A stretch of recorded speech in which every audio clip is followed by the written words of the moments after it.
Scarborough Fair, parsley, sage, rosemary and thyme.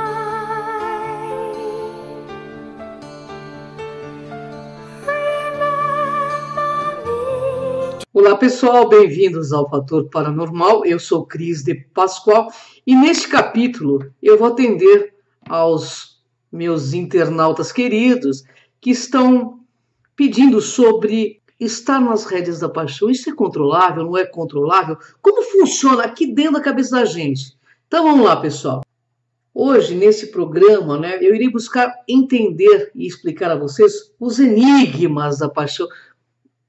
O que é mais enigmático do que os nossos sentimentos? Daquela coisa que nos alucina, nos corrói por causa de uma outra pessoa. Você já deve ter ouvido falar que os efeitos da paixão são semelhantes aos que as drogas provocam no nosso organismo. Não é à toa que quando estamos aí apaixonados, uma explosão de neurotransmissores invade a corrente sanguínea, fazendo com que os amantes tenham sensações muito parecidas com as que teriam se experimentassem substâncias ilícitas. Mais do que isso, os especialistas já comprovaram que algumas fases do amor podem trazer sensações ainda melhores. Então, neste programa, vou desvendar com você tudo o que acontece com o nosso cérebro e quando estamos apaixonados e conferiremos as vantagens de ter um amor sempre por perto. Bem, vamos começar a entender o início de uma paixão. Sabe quando você sente um friozinho na barriga depois de encontrar aquela pessoa especial? É nessa hora que a dopamina entra em ação, pessoal. Esse neurotransmissor é o responsável por fazer o coração bater mais forte e aumentar a vontade de estar sempre por perto daquela pessoa amada. O chamado fator de crescimento neural também contribui para esta euforia inicial e aumenta a dependência emocional.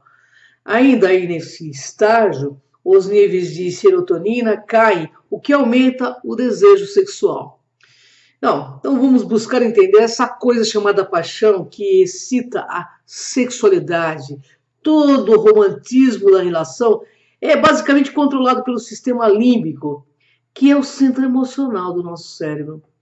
Por outro lado, o desejo sexual é controlado pelo sistema endócrino, que regula a produção de hormônios. Bem, isso significa que, enquanto parte do hipotálamo prepara o corpo para o sexo, os hormônios esteroidais aumentam o desejo. O contrário do que muitos pensam, o impulso sexual vai além dos instintos e exige muito mais do cérebro do que podemos imaginar. E com o passar do tempo, a tendência é que os apaixonados se tornem menos obcecados um pelo outro, conforme os laços começam a se estreitar. O núcleo da RAF, uma estrutura cerebral, então passa a produzir mais serotonina, enquanto em um período de cerca de 1 ano, o fator de crescimento neural tende a voltar ao normal.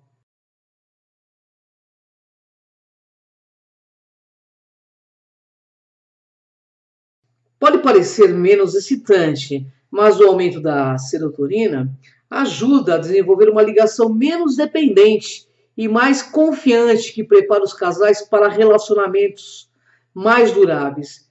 E muitos anos depois, e quanto mais o relacionamento dura, menos dopamina é liberada no organismo. É muito interessante, essa coisa de paixão. Porque a gente, de certa forma, perde o controle. Mas isso não significa que o vínculo entre as pessoas estará se perdendo. Na verdade, pessoal, uma molécula chamada fator de liberação ajuda a manter os casais unidos. Isso porque ela é liberada sempre que os apaixonados estão separados, causando uma sensação desconfortável, que faz com que as pessoas sintam falta uma da outra. Essa liberação dessa molécula é que faz a gente sentir essa sensação de vazio quando a pessoa não está por perto. Outro hormônio bastante importante nessa fase é a vasopressina, que tem seus níveis elevados no organismo aí masculino. Essa substância está ligada ao comportamento territorial, o que pode aí ser a explicação para que os homens em relacionamentos saudáveis sejam leais e protetores com suas parceiras, além de serem mais fiéis, já que em relacionamentos emocionalmente aí estáveis, eles tendem a ser possessivos. Pesquisas aí recentes, né, explicaram que o que ocorre no corpo aí dos apaixonados. Hormônios aí liberados aqui pelo cérebro são os responsáveis aí por sensações que invadem aí os nossos corpos. E há mais de 400 anos, inspirado na paixão que emanava pelas ruas da capital britânica, Shakespeare, que anunciava o seguinte: o amor é dos suspiros a fumaça, puro é o fogo que os olhos ameaça.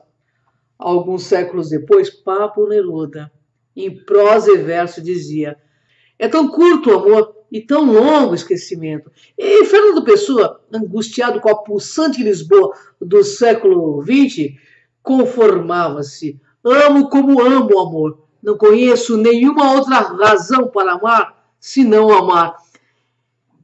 E pelos contornos do calçadão de Ipanema, então, Carlos Drummond de Andrade emocionava-se, dizendo assim: que pode uma criatura, senão entre criaturas amar?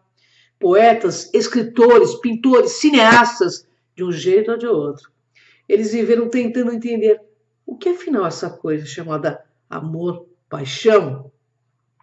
Bem, ainda que tenham sido bem-sucedidos em interpretar esse fenômeno, né, este enigma, falar e explicá-lo. Função esta que acabou nas mãos aí da ciência. E após aí longas décadas aí de estudos, os pesquisadores ainda não têm todas as respostas, mas garantem, não é o coração o principal órgão desse processo, não. E aí, ó, o publicitário Maurício Correia, de 26 anos, viu pela primeira vez a estudante, né, Graciele, e sentiu um misto de alegria e desejo. Estava em uma festa com muita gente, mas para ele, naquele momento, era como se ninguém mais estivesse lá. Franciele conta que quando o primeiro encontro ocorreu, a ansiedade tomou conta do corpo dela. Foi quase uma sensação de pânico, muito difícil explicar, relembra ela. Eles ainda não sabiam, mas já viviam os primeiros sintomas dessa coisa chamada paixão, algo que faz parte da natureza humana, tanto quanto o medo ou a fome. Para muitos pesquisadores, estudiosos, a atração entre duas pessoas nada mais é do que uma estratégia evolutiva para propagar a espécie. Mas, ao abordarmos o homossexualismo com parcerias estáveis, vemos que isso não é bem verdade. Fato é, o responsável pelo turbilhão de sensações que percorreram o corpo dos apaixonados e de todos aqueles que encontram a pessoa amada é o cérebro, o grande vilão. Órgão que regula diversas substâncias, como hormônios e neurotransmissores, liberados na circulação quando se está aí apaixonado. Conforme aí diz o médico André Palmini, chefe do Serviço de Neurologia do Hospital da PUC, no Rio Grande do Sul, a região cerebral que é ativada quando vivemos um amor intenso faz parte de um sistema aí muito primitivo também, montado para agir em tudo que é fundamental para a sobrevivência e perpetuação da espécie. Entra em ação quando necessitamos satisfazer então os instintos aí mais básicos, como copular e proteger os filhos ou os filhotes. Bem, o sistema cerebral de recompensa, de certa forma, é ativado. Por exemplo, quando precisamos comer.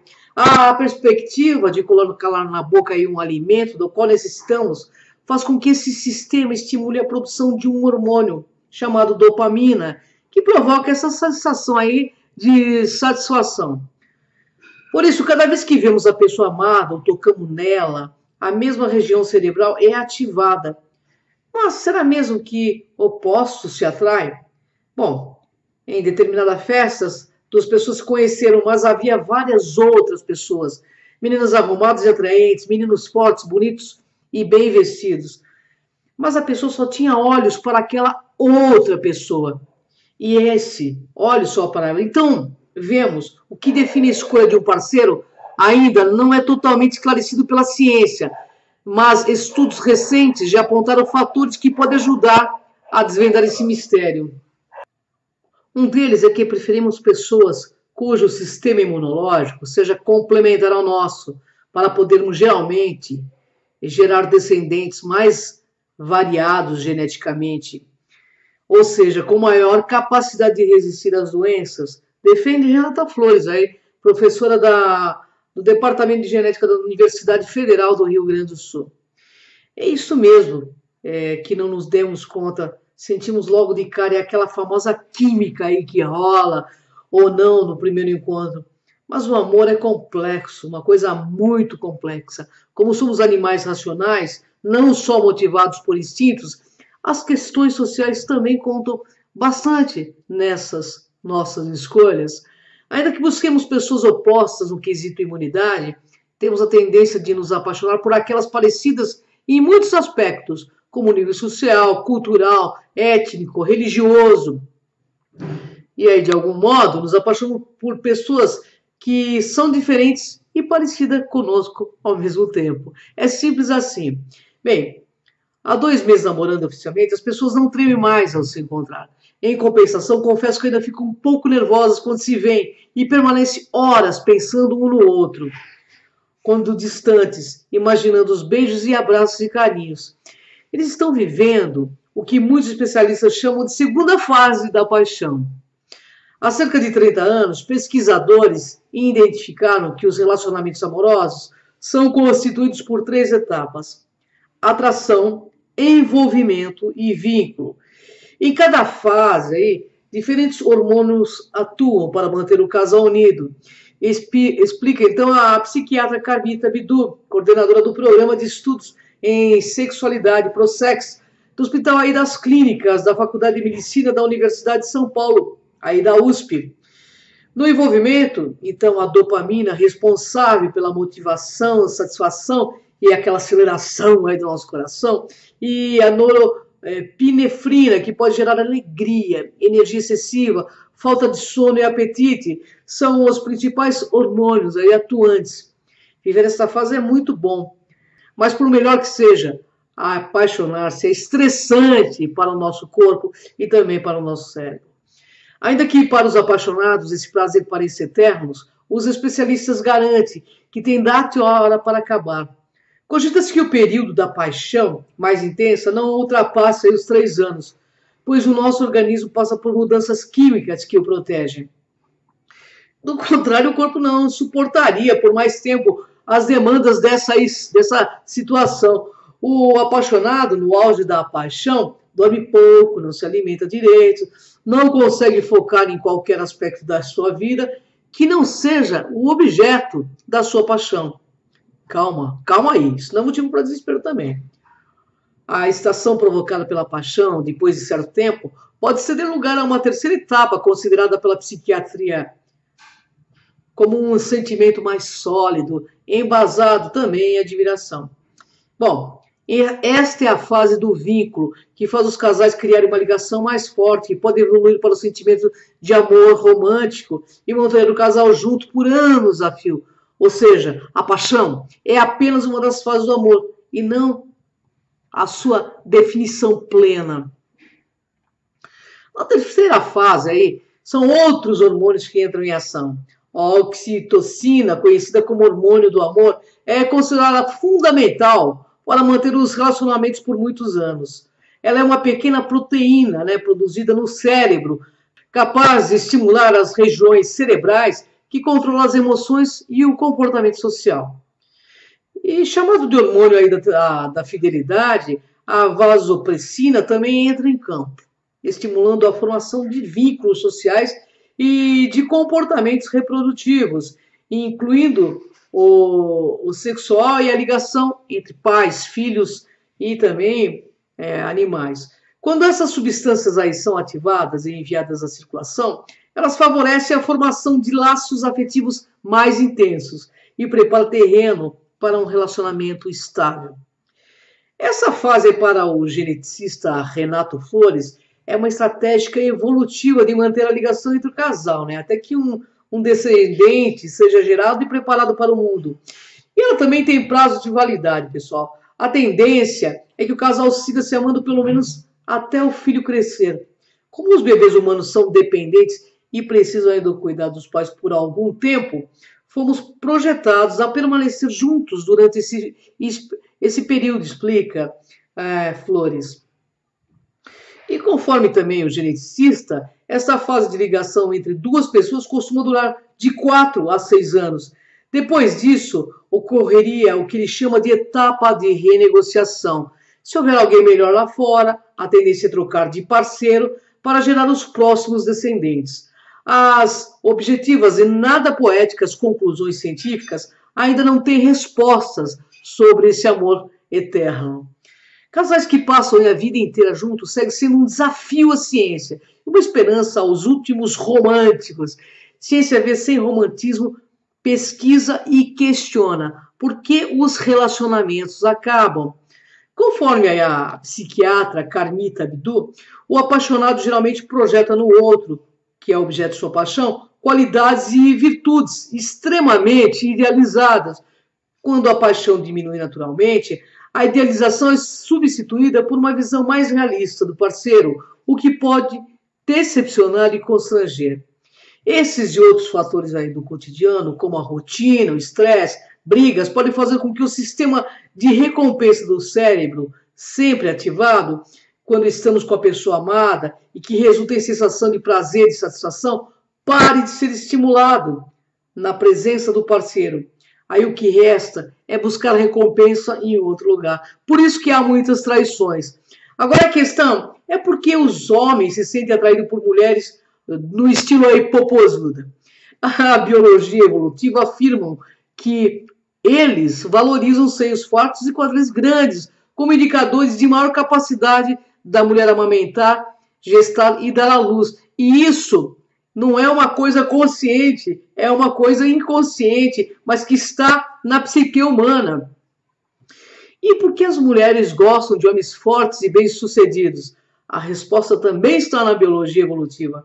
Elas valorizam tórax e ombros largos como indicadores de capacidade de bem prover a família e transmitir boa carga genética aos descendentes. Bem, isso é interessante, esses dados científicos, né? Mas lá no final nós vamos conversar sobre isso. Agora o questionamento é o seguinte: o amor vicia? Pode-se dizer que sim, na primeira fase da atração.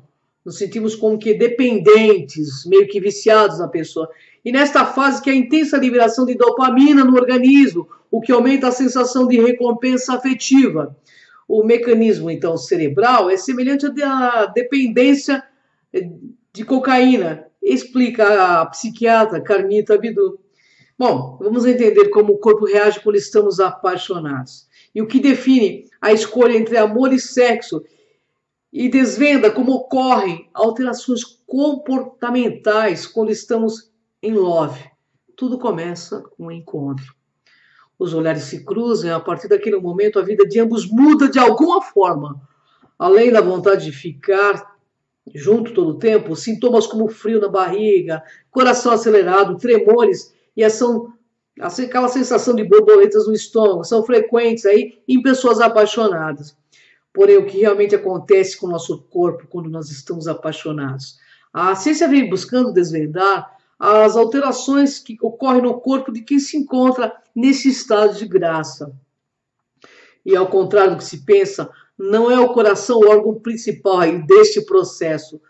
O cérebro está no centro de tudo e por isso há diversas substâncias como hormônios e neurotransmissores que são responsáveis pelas sensações de quem estar apaixonado proporciona, né? Bom, vamos pensar e começar a perceber como o corpo reage.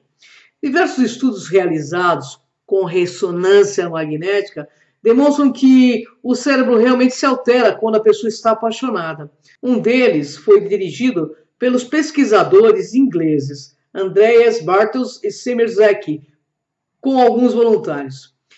Esses visualizaram fotos de diferentes pessoas, familiares, amigos e namorados, né? O cérebro desses jovens foi mapeado e quando eles avistavam o ser amado, apresentava alterações cerebrais visíveis, com uma hiperatividade em algumas regiões do órgão. A emoção amorosa desencadeia a ativação da glândula hipófise ela lança na corrente sanguínea os hormônios da adrenalina, da noradrenalina. E esses hormônios são responsáveis aí pelas manifestações físicas do amor. Aquela aceleração do batimento cardíaco, rubor ou palidez na pele, aumento da fenda palpebral, aquela regalar de olhos, né? E ansiedade. Afirma o professor Naim Akel Filho, que é o professor de psicologia da Pontifícia Universidade Católica aí do Paraná. Esses hormônios aí liberados agem sobre as glândulas mamárias, o sistema urinário, genitais, até mesmo o sistema cardiorrespiratório. Podemos dizer que as situações relacionadas à paixão, ao desejo, provocam intensas reações psicológicas e também fisiológicas, talvez as mais intensas que um organismo humano possa ter, afirma o professor. E quando estamos apaixonados, os 5 sentidos também passam por transformação. A visão, o olfato, o tato, eles ficam tudo muito mais aguçado. As áreas cerebrais que recebem e processam essas informações aí captadas pelos órgãos sensoriais, elas ganham muito em qualidade funcional, permitindo aí que os amantes ganhem experiências mais intensas, além de aumentar o bem-estar e o bom humor ambiental. E melhora o sistema imunológico, que aumenta a quantidade de vida e a forma de encarar os problemas. Bem, já foi comprovado que a paixão pode diminuir a depressão, trazer maior motivação e felicidade. Mas os especialistas alertam: apaixonar pode ser viciante, pode se tornar um vício. Você está viciado nessa coisa de paixão? Para a Kel, a paixão pode se tornar um vício, uma vez que a liberação de alguns hormônios e neurotransmissores que desencadeiam uma resposta aí de prazer. Essa descarga aí, muito relacionada à dopamina, também acontece quando o indivíduo usa substâncias psicoativas. Ainda o rebaixamento do controle das emoções, do senso crítico e do autocontrole, pois ocorre a redução da serotonina. Explica aí a escritora Ellen, que também concluiu que o amor ativa várias áreas do cérebro que são ligadas à recompensa, à vontade de ganhar algo. Ela afirma que esse sentimento pode ser mais forte do que o efeito de algumas drogas e, por essa razão, o fim de um relacionamento pode causar muita dor e muito ressentimento. Não há um tempo exato para a paixão se tornar amor, mas se sabe que, com o passar dos meses, o organismo vai tornando-se resistente aos efeitos de tantos hormônios. Uma pesquisa realizada aí, por Sid Hazan, da Universidade Cornell dos Estados Unidos, afirmou que a duração desse sentimento varia de 18 a 30 meses. Segundo um estudo que foi realizado com mais de 5.000 pessoas, de 37 culturas diferentes. Esse tempo é suficiente para que surja o interesse, a aproximação, a decisão de se ter um filho ou de se manter uma relação mais estável. A pesquisa destacou que os sintomas da paixão dão lugar a diferentes formas de sentimento, como companheirismo, tolerância. E tudo isso é muito fundamental para manter, então, uma relação mais duradoura. Mas por que a paixão, né, é um vício? A Ellen Fisher, que é antropóloga, respondeu o seguinte: quando eu e meus colegas colocamos 32 pessoas que estavam enlouquecidamente apaixonadas em um equipamento de ressonância magnética, nós descobrimos atividade cerebral em uma região que também se torna ativa. Quando você sente o barato da cocaína, a droga ativa algum dos mesmos circuitos do cérebro associado à paixão. Por isso, ela acredita que a paixão é um vício muito poderoso. É um vício que faz mal? Bem, a pesquisadora diz o seguinte: se não for uma relação saudável, se alguém for rejeitado, sim. Depois de tantos estudos, os pesquisadores sabem que o sofrimento de uma pessoa rejeitada é fisiológico. Os circuitos cerebrais relacionados à tomada de decisões arriscadas, e inclusive os ligados à dor física, tornam-se realmente ativos. Hoje, levamos a dor da paixão a sério. A ciência já se sabe como reverter a química da paixão para impedir o sofrimento. Será que a ciência já sabe isso? Porque, poxa, a gente vê até gente se matando aí por causa de uma outra pessoa. Bem, a pesquisadora diz o seguinte: é preciso matar essa obsessão, jogar fora cartas e cartões, né? Não ficar estirado na cama pensando na pessoa. Tudo isso só vai estimular os mesmos circuitos cerebrais da paixão. O lance é fazer coisas novas, excitantes, com pessoas diferentes, para elevar de outra maneira o nível da dopamina, uma substância estimulada pela paixão. Então, ria e ria muito, porque o riso, ele, de certa forma, estimula as terminações nervosas da sua face. Isso também estimula o sistema dopaminérgico, mas a paixão não é só dor, ela também pode te fazer muito bem. Como assim, né? A pessoa respondeu ao aumento dos níveis de dopamina, que é um estimulante natural. Por isso, as pessoas se tornam mais entusiasmadas e otimistas. Também fazem mais sexo, que é bom para os músculos, pele e fôlego. Mas esse estágio inicial não foi feito para durar para sempre. A função dele é focarmos energia na conquista de um companheiro ou de uma companheira.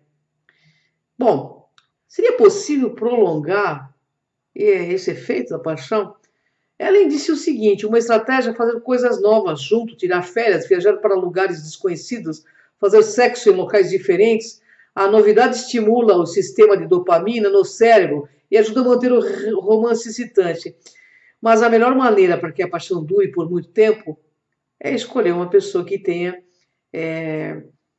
a ver com a gente de fato. E isso inclui o sistema chamado admiração. Mas como acertar na escolha certa? Existe uma escolha certa para a pessoa? Doutora Ellen diz o seguinte: o parceiro precisa se encaixar no perfil que idealizamos. São pessoas com o tipo de beleza parecido com o nosso, com os valores semelhantes e com o mesmo nível socioeconômico também. Também precisa haver certo mistério, um certo enigma. Não podemos saber tudo sobre a pessoa, porque esse mistério impulsiona a ação da dopamina. Mas ela acredita que os apaixonados são apaixonados principalmente por pessoas geneticamente compatíveis. Essa pesquisa da doutora também afirma que cada tipo de personalidade está ligada a uma maior atividade de determinado sistema imunológico e biológico. E parece que somos atraídos por parceiros com uma personalidade diversa da nossa, ou seja, geneticamente diferente. Essa combinação inicialmente estimula a química da paixão no cérebro e faz com que ela continue em ação por anos e anos. Mas muito diferente também cria-se muito atrito, né?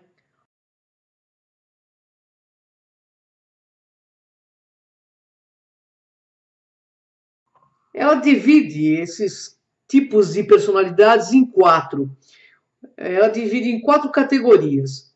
Tem os exploradores, que têm maior atividade no sistema de dopamina, um neurotransmissor estimulante.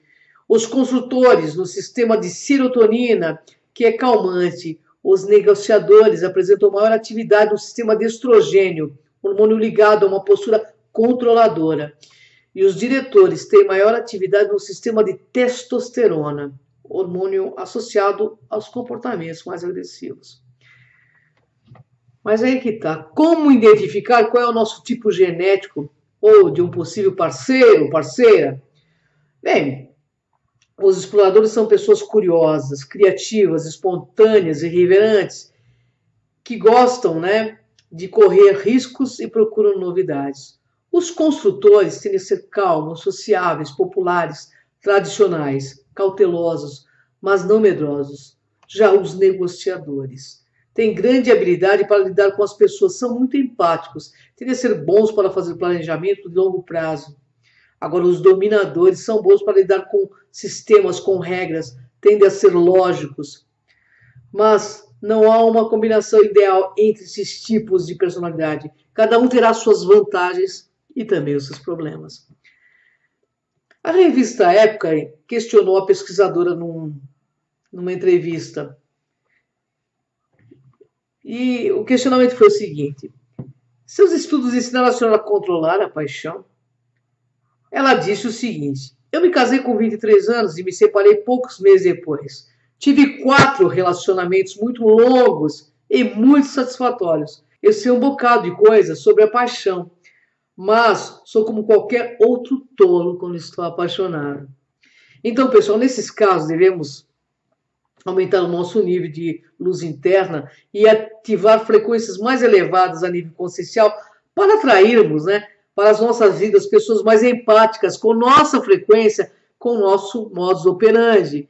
E nas questões da não correspondência, vamos usar a lucidez para não guerrear muito com os nossos hormônios, entender que de certa forma devemos olhar para determinadas situações feito felinos mesmos, aqueles que não se agarram a nada nem a ninguém, pois se os soltarem, eles caem em pé. Lembrando sempre aos nossos internautas, né, que cabeça é algo sagrado, portanto, respeite sempre os sentimentos alheios para que seja também respeitado. A lei de ação e reação, ela é implacável, independente da religião que você tem. Portanto, ame enquanto pode, esqueça quando deve e só lute, de fato, por quem vale a pena. Quando você encontrar pessoas que estão no seu emaranhamento quântico, tudo vai correr claramente, corretamente e impetuosamente. Gratidão, pessoal. Até o próximo Fator Paranormal.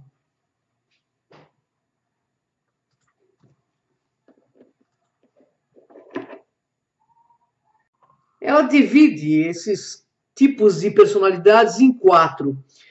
Ela divide em 4 categorias.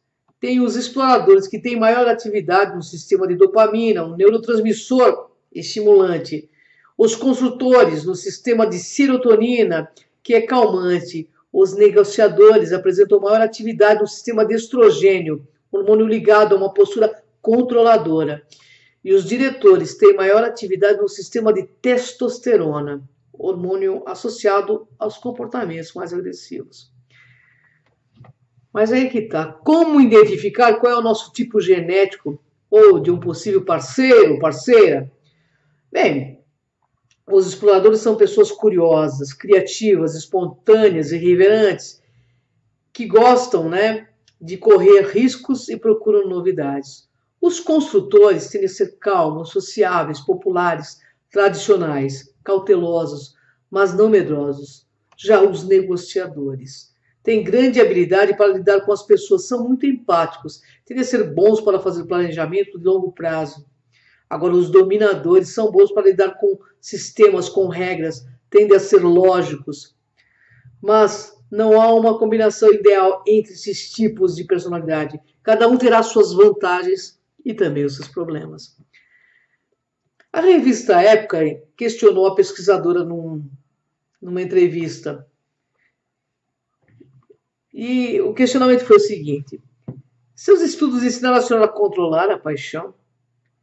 Ela disse o seguinte: eu me casei com 23 anos e me separei poucos meses depois. Tive 4 relacionamentos muito longos e muito satisfatórios. Eu sei um bocado de coisas sobre paixão. 1, 2, 3. Eu sei um bocado de coisas sobre a paixão, mas sou como qualquer outro tolo quando estou apaixonado. Então, pessoal, nesses casos devemos aumentar o nosso nível de luz interna e ativar frequências mais elevadas a nível consciencial para atrairmos, né, para as nossas vidas pessoas mais empáticas com nossa frequência, com o nosso modus operandi. E nas questões da não correspondência, vamos usar a lucidez para não guerrear muito com os nossos hormônios, entender que de certa forma devemos olhar para determinadas situações feito felinos mesmos, aqueles que não se agarram a nada nem a ninguém, pois se os soltarem, eles caem em pé. Lembrando sempre aos nossos internautas, né, que cabeça é algo sagrado, portanto, respeite sempre os sentimentos alheios para que seja também respeitado. A lei de ação e reação, ela é implacável, independente da religião que você tem. Portanto, ame enquanto pode, esqueça quando deve e só lute, de fato, por quem vale a pena. Quando você encontrar pessoas que estão no seu emaranhamento quântico, tudo vai correr claramente, corretamente e impetuosamente. Gratidão, pessoal. Até o próximo Fator Paranormal.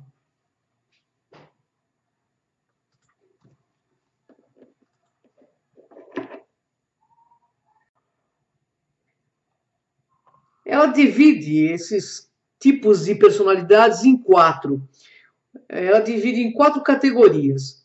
Tem os exploradores que têm maior atividade no sistema de dopamina, um neurotransmissor estimulante. Os construtores no sistema de serotonina, que é calmante. Os negociadores apresentam maior atividade no sistema de estrogênio, hormônio ligado a uma postura controladora. E os diretores têm maior atividade no sistema de testosterona, hormônio associado aos comportamentos mais agressivos. Mas aí que tá. Como identificar qual é o nosso tipo genético ou de um possível parceiro, parceira? Bem, os exploradores são pessoas curiosas, criativas, espontâneas, irreverentes, que gostam, de correr riscos e procuram novidades. Os construtores tendem a ser calmos, sociáveis, populares, tradicionais, cautelosos, mas não medrosos. Já os negociadores têm grande habilidade para lidar com as pessoas, são muito empáticos, tendem a ser bons para fazer planejamento de longo prazo. Agora, os dominadores são bons para lidar com sistemas, com regras, tendem a ser lógicos. Mas não há uma combinação ideal entre esses tipos de personalidade. Cada um terá suas vantagens e também os seus problemas. A revista Época questionou a pesquisadora numa entrevista.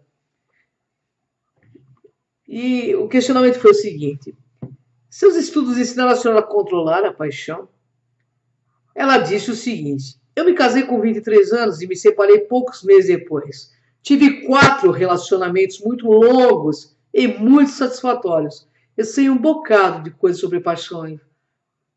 1, 2, 3. Eu sei um bocado de coisas sobre a paixão, mas sou como qualquer outro tolo quando estou apaixonado.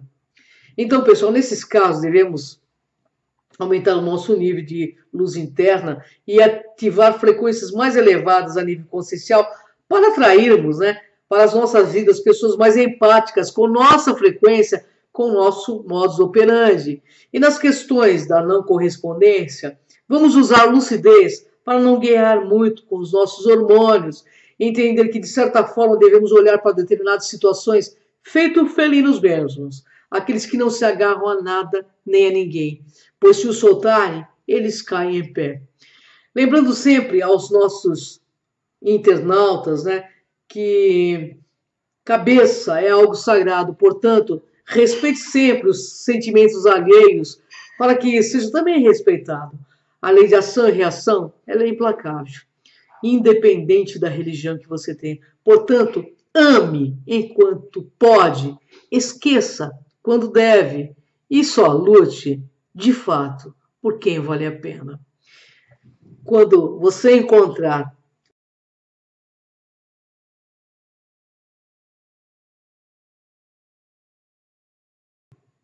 pessoas que estão no seu emaranhamento quântico, tudo vai correr claramente, corretamente e impetuosamente.